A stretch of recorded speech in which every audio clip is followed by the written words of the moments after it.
Now, some of my grandchildren would like to come up and say a few words about their Aunt Selma. And don't panic, it's not all my grandchildren. I have so many, just a few of them. And I believe my daughter, Sandy's going to bring them up. For those of you who don't know me, I'm Sandy Kroll. I'm Selma's niece, Debbie's daughter, and proud to be a board member with Vital Options. On behalf of my sisters and I and our children, we want to thank you so much for being here to celebrate the life of our beautiful, courageous, and eccentric Aunt Selma. One of her many facets was as a loving aunt to her nieces and nephews, and some of them wanted to come up today to share some of their Aunt Selma stories with you. So we're going to start with the oldest, Elias, who's named after her grandfather.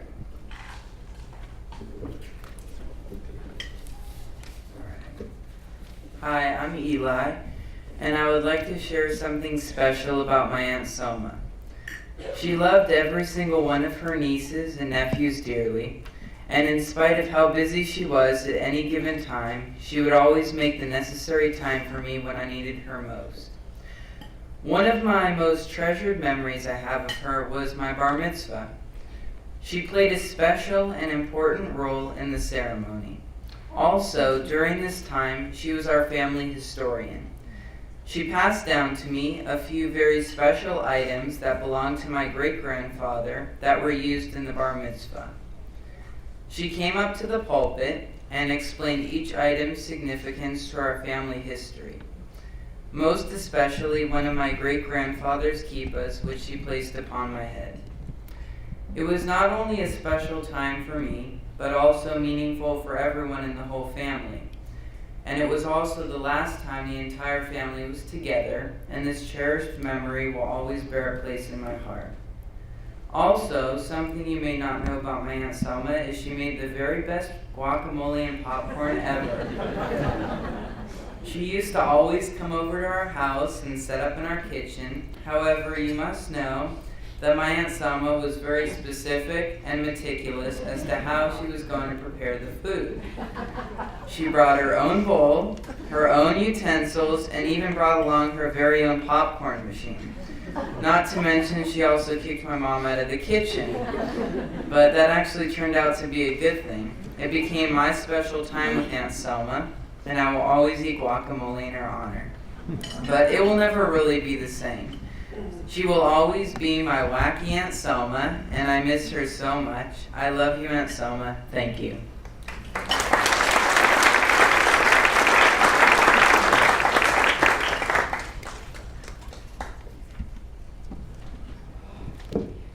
Hello, my name is Emma, and I am Aunt Selma's niece. One of the strongest memories I've shared with my Aunt Selma, starting from when I was 6, is when my sister Avery and Selma and I would watch Shirley Temple movies together. As you guys said, Aunt Selma used to make her wonderful guacamole and popcorn, and we would snack on those as we watched the movie together. Whenever I see a Shirley Temple movie, it will always remind me of Aunt Selma.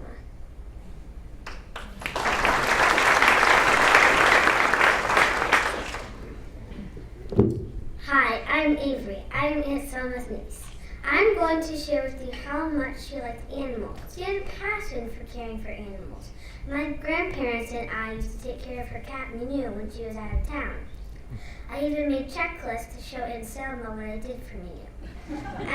As you know, she liked to travel a lot. When she traveled, she would make a phone call from out of the country to make sure Minu was okay and that we were taking care of Minu the right way. When she called, she used very detailed words, and she needed everything exact. For example, she would ask you to fill Minu's water bowl 3/4 full. No more, no less. And you had to clean Minu's bowl until it was shiny, but then stop, because it might get rusty. That is why I came up with an excellent word to describe her. My Aunt Selma is very specific. Thank you for letting me share.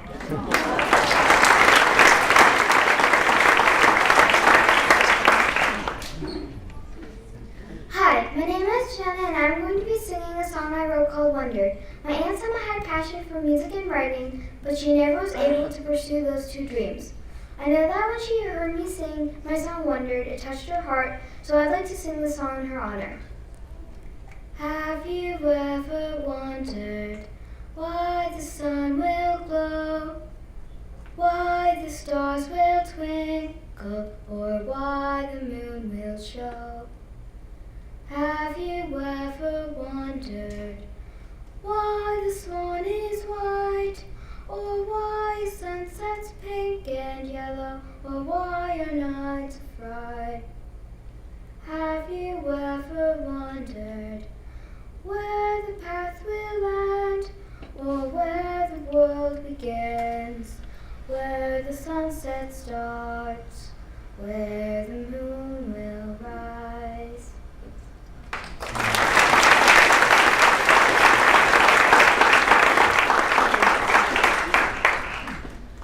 Hi, I'm Alana. My Aunt Selma touched me in so many ways over the years. I learned at such a young age why people lose their hair and about chemotherapy, all from my Aunt Selma. She was such a wonderful person, and she will always be in my heart. My hair is really short right now because I actually just cut it. I didn't do it just to make my hair short though. As I grew over the years, I thought more about cancer. When I was in first grade at school, they had a special ceremony of people cutting their hair to give to women going through cancer for wigs.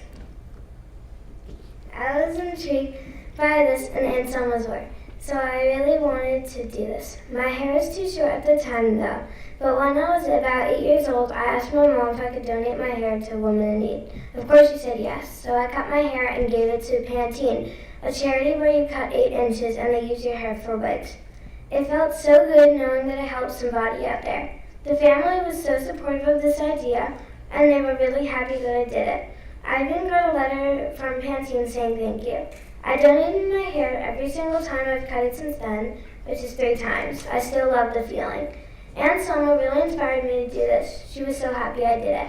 Going to the stage now, I really want to do more to help people like my Aunt Selma because I know it affects many other families across the globe. I will also dearly miss my Aunt Selma's beautiful traditions, like tickling my arm and singing the Shema prayer. It has been passed down in the family and she treasured it too. I love Aunt Selma so much and I hope she is watching the ceremony honoring her amazing life from heaven.